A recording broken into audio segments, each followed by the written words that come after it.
Imagina que tienes 7 años, es de madrugada, alguien entra a tu habitación, te saca de la cama y te lleva lejos de tu casa, lejos de tu madre, lejos de todo lo que conoces. Y eso no es el castigo, eso es el comienzo. En Esparta ese momento tenía un nombre, lo llamaban el inicio de la vida real. Y lo que venía después era tan brutal, tan calculado, tan deliberadamente diseñado para destruirte y reconstruirte, que hace que cualquier programa militar moderno parezca un campamento de verano. Esta es la historia del Agoge, el sistema más efectivo y más despiadado de fabricación de guerreros que el mundo ha conocido. Y casi nada de lo que vas a escuchar lo encontrarás en los libros de texto.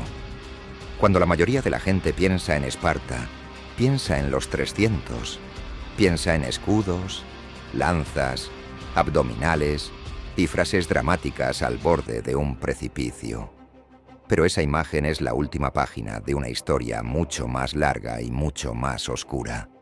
La verdadera historia de Esparta no empieza en el campo de batalla.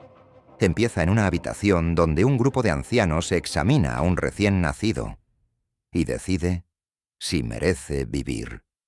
Lo que vamos a explorar hoy es el sistema completo, desde el momento del nacimiento hasta el momento en que un joven espartano era considerado finalmente un guerrero. Un proceso que duraba más de 20 años. Un proceso que la mayoría no completaba. Un proceso que transformó a una ciudad pequeña en la fuerza militar más temida del mundo antiguo. Empezamos desde el principio. En Esparta, nacer no era suficiente. Tenías que ser aprobado. Cada recién nacido era llevado ante un consejo de ancianos llamado los éforos. No era una celebración, era un juicio.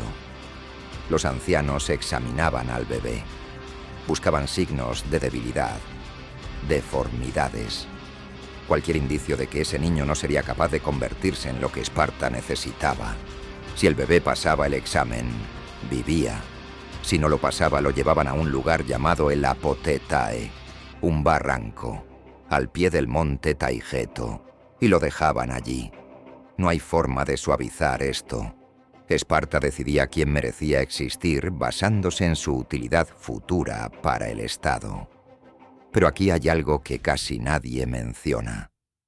Algunos historiadores modernos sugieren que no todos los bebés rechazados morían, que algunos eran recogidos por hilotas, los esclavos espartanos, y criados en secreto, lo que significaría que bajo la sociedad más militarizada de Grecia había una capa oculta de personas que no debían existir. Pero si sobrevivías ese primer juicio, te esperaban 7 años en casa, solo 7, porque después de eso, Esparta te reclamaba. A los 7 años los niños espartanos eran separados de sus familias, sin negociación, sin excepciones. No importaba si eras el hijo del rey o el hijo de un soldado raso. El Agoge no distinguía linajes. Ese era precisamente su poder. Los niños eran agrupados en unidades llamadas Agelai, manadas, así los llamaban. No niños, manadas. Cada manada tenía un líder elegido entre ellos mismos, el más fuerte, el más inteligente, el que sabía imponerse, y ese líder tenía tal autoridad real sobre los demás. Podía ordenar, podía castigar, podía humillar, todo bajo la supervisión de un supervisor adulto llamado el Paidonomos. Pero el Paidonomos no intervenía en cada conflicto, dejaba que los niños se gobernaran entre sí, porque el objetivo no era protegerlos, era observar quién emergía cuando no había protección, y lo que emergía en esas condiciones no siempre era lo más noble, a veces era lo más brutal. Y Esparta lo consideraba exactamente lo que necesitaba. En el Agoge, los niños pasaban hambre de forma deliberada y sistemática. No era negligencia, era política. La ración de comida oficial era insuficiente por diseño. Los supervisores lo sabían, los niños lo sabían, y aún así la regla era clara. Si querías comer más, tenías que robar. No era una sugerencia, era una expectativa. El sistema premiaba al niño que conseguía comida sin ser detectado y castigaba al que era descubierto, no por robar, por ser atrapado. Hay un relato famoso que aparece en los escritos de Plutarco. Un niño espartano había robado un zorro vivo y lo había escondido bajo su túnica. Cuando lo llevaron ante los supervisores, el zorro comenzó a morderle el abdomen desde dentro. El niño no hizo ningún gesto, no gritó, no se movió. Murió de pie, sin revelar lo que escondía.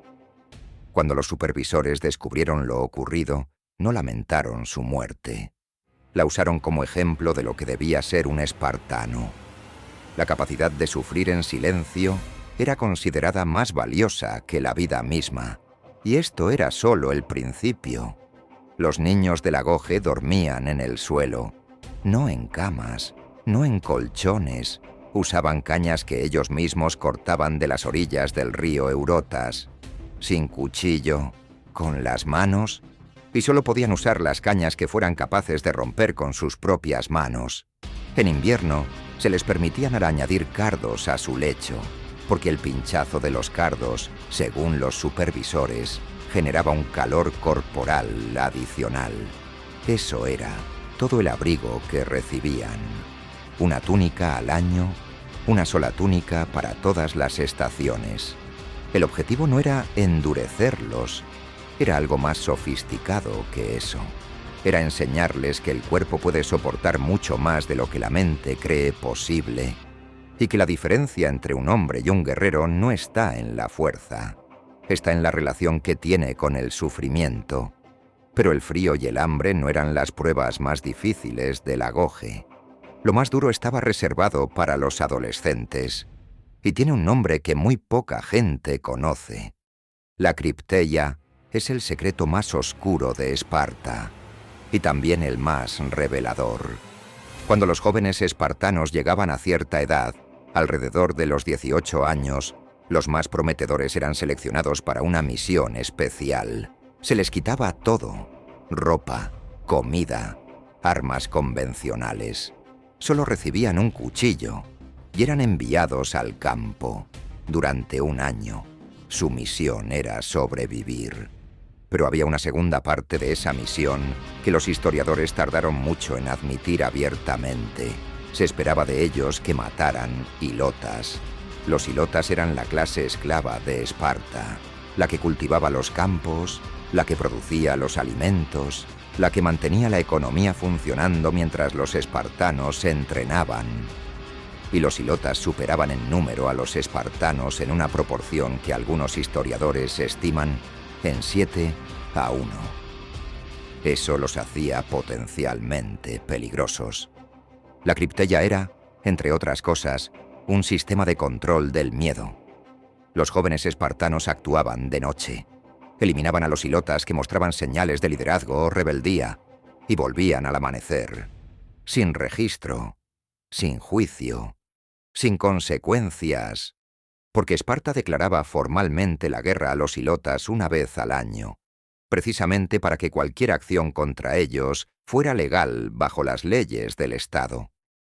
Lo que entrenaban en la cripteia no era solo la capacidad de matar, era la capacidad de actuar en la oscuridad, sin estructura, sin apoyo, sin red de seguridad, la capacidad de ser una amenaza invisible.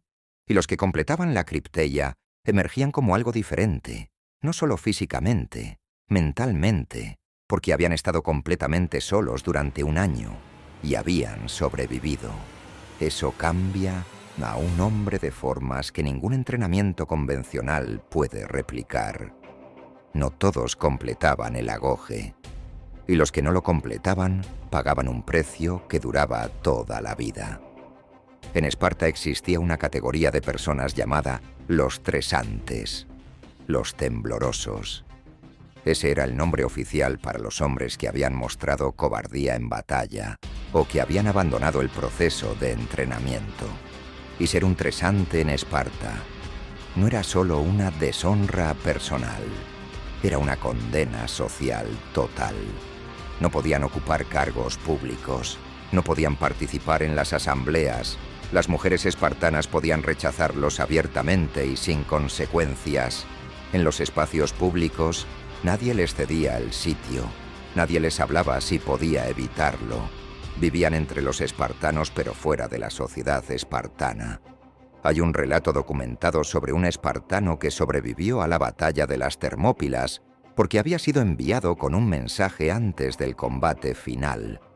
Regresó a Esparta y nadie lo recibió como a un superviviente. Lo recibieron como a alguien que no había muerto cuando debía.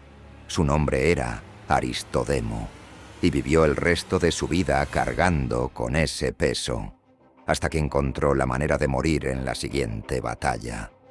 Murió combatiendo de una forma que los historiadores describieron como la de alguien que no buscaba la victoria, sino la muerte.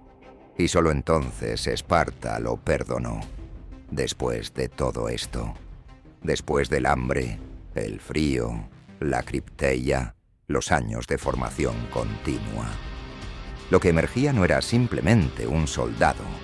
Era algo que no tenía equivalente en el mundo antiguo.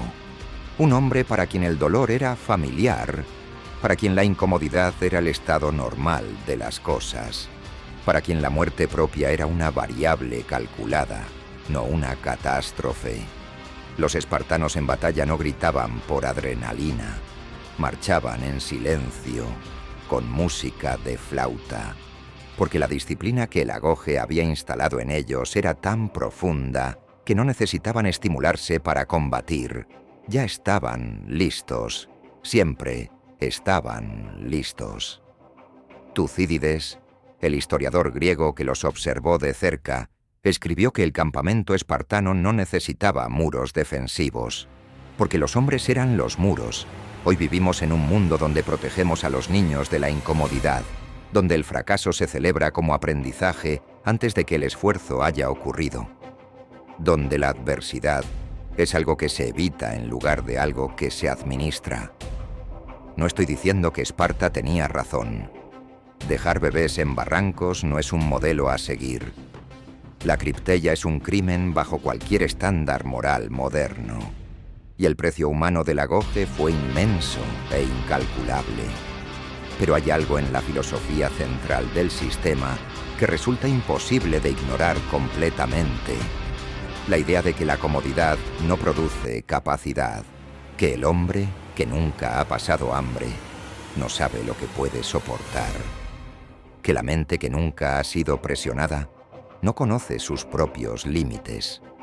Esparta no producía los guerreros más grandes de la historia porque tenían mejores armas. Los producía porque tenían un sistema que tomaba a un niño de 7 años y durante 20 años le enseñaba una sola cosa, que él era capaz de más de lo que creía, siempre, sin excepciones. La pregunta que me hago y que te dejo a ti es esta.